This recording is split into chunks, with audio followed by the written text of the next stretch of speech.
आपल्याला वाटतं की मोठे खर्च म्हणजे फ्रीज घेणं किंवा फिरायला जाणं ह्यामुळे बजेट कोलमडतं, पण खूप वेळेला मोठ्या खर्चामुळे नाही तर छोट्या छोट्या खर्चांच्या गळतीमुळे आपले पैसे संपतात.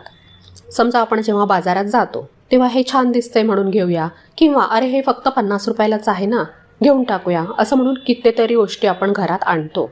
त्या 50-100 रुपयांच्या छोट्या छोट्या वस्तू काही दिवसांनंतर एकत्र केल्या तर आकडा 1000 रुपयांपर्यंत जाऊ शकतो. आपल्याला त्यावेळी ते जाणवत नाही, पण विचार करा त्या वस्तूची आपल्याला खरंच गरज होती का? ही कपाटात आधीच तशा 2 वस्तू पडून आहेत. 12वा पॉईंट आहे सण समारंभ आणि आपल्या मनावरचं दडपण. आपल्या मध्यमवर्गीय समाजात ना सण किंवा कुणाचं लग्न म्हटलं की आपल्याला एक वेगळंच दडपण असतं.